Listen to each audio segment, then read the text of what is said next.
We're back with All Things Considered from NPR News. I'm Rachel Martin. There's a new Brad Pitt movie in theaters this weekend, but it's not like any Brad Pitt movie you've seen before. It's called The Tree of Life. It just won the top prize at the Cannes Film Festival, and in it, Pitt plays a husband and father who, along with his wife, is raising 3 boys in 1950s Texas. In the movie, Pitt's character is strict and emotionally distant. He expresses love for his sons openly, but he's got a short temper, and that can be downright frightening at times. At one point, he tries to teach his boys how to fight. Come on, hit me. Come on. Come on, Jack. Hit me. Hit me. Hit me. Come on. Come on. Here it is. Here it is. Hit me. Come on, son. Come on. Son, left. The family's story is at the center of the film, but director Terrence Malick is reaching for a lot more here. Universal questions about nature, science, philosophy, and religion. And Pitt says his character, too, is asking universal questions. You know, the family lives in the era of the 50s, and what I understand, coming from not a rural area, but at least certainly more southern in its roots, a father knows best kind of mentality. And the character here in The Tree of Life is someone who feels most oppressed by the world, oppressed by the job. The American dream didn't work out as he believed it would be, quite envious and bitter that people are ahead of him. Naturally, when someone feels oppressed, they find someone weaker to pass that oppression on. And the sadness in this situation, it's on his sons. But here in this moment, he's trying to prepare them for the world as he understands it, and that is that it's a fight, and you're on your own, and you've got to take care of yourself. When you explain this movie to your kids, how did you explain it? I don't. I haven't even explaed what we do for a living to my kids. Seriously? Well, they know Mom and Dad, you know, they tell stories, they're in movies, and it's an everyday thing, and it's nothing more than that. What was the hardest part about making this? I wouldn't say hard, it was just completely different. You know, you have to understand a movie set is very chaotic. There's hundreds of people, there's generators and trucks, and this was a completely different experience. We had none of that. He rented the neighborhood, this neighborhood that had been cut off by the interstate in the 50s and was ostensibly a time capsule for that era. There were no lights, camera lights, or no generators, and the camera was all handheld. So it was a very kind of free-form, low-key experience. You mentioned the fact that you were raised in a fairly rural environment in the Midwest. This takes place in 1950s rural Texas, small-town Texas. Was there anything about that environment, that part of the film, that resonated with you personally? I had great parallels with this upbringing in sense of environment. Staying out late till the sun went down, hearing your mom's voice call you in, getting into the trouble, breaking windows, firecrackers, playing in cemeteries. You know, I could feel the bomb in the air on the summer nights, and yes, it's very close to me, so I was quite comfortable. I want to ask you a little more about the experience of working with Terrence Malick. He is a bit of an anomaly in Hollywood. He's made only 5 movies in the period of nearly 40 years. A very private man, and he doesn't do press, doesn't do a lot of interviews like this one. And his movies are not exactly the kind of pictures that studios line up to fund. Can you talk a little bit about what was particularly different about working with Terrence Malick?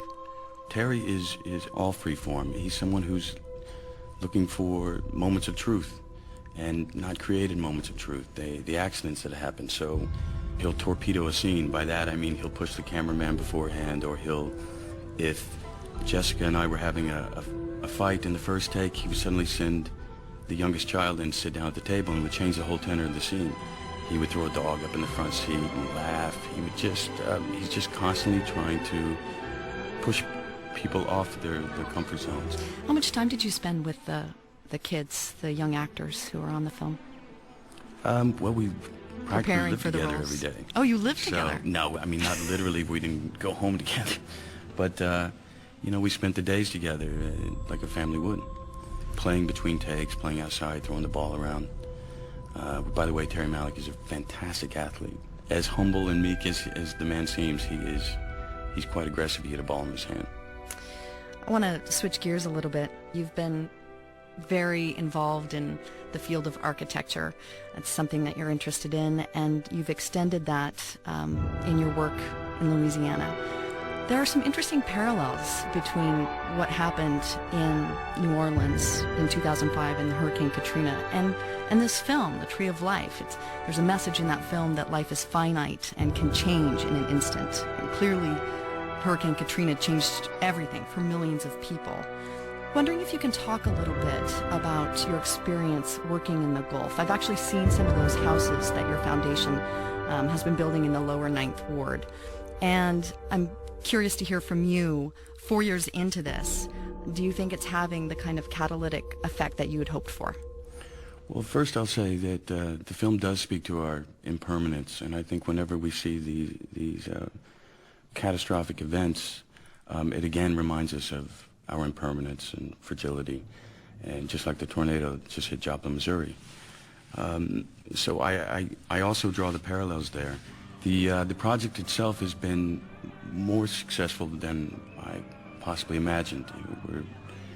These homes that have been built are being built for the same price to build an antiquated, non-efficient house where your bills are $300, and here we're seeing families with $30, $20 a month, and so it frees up all this income, extra income for the family. But the real interesting thing, the thing I did not expect, was the feeling in the neighborhood, the feeling in the families, just what it meant for them, for in a place where they're used to being marginalized, for someone to come along and help them out. Just that has seemed to change their life view, and I have to believe that's being passed on. You've said in other interviews about this film that you wanted this particular movie to start a discussion, to get people to ask big questions. And I wonder what kind of discussion that this film and making it may have provoked in your own life. During my last viewing of the film, it occurred to me, well, let me back up by saying there's been a lot of theological discussions attached with this film, as I understand it, and spiritual conversations. There are a lot of religious allegories. There are a lot of questions about, is there a God? Yeah, and iconography, and sure.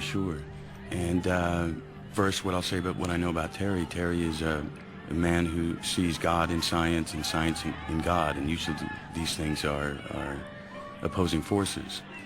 But me, myself, it speaks to the unknown, the things that we cannot define, that it seems to me we try to comfort ourselves with stories that stem from theology or different religions, and that maybe the real peace to be found is in the acceptance of the unknowing, that we don't know, but that there is something, that there's a real power there that's greater than us, and maybe that's enough. That's Brad Pitt. He stars in the new film, The Tree of Life, which opens in select cities this weekend. Brad, thanks for being here. All right, thanks much.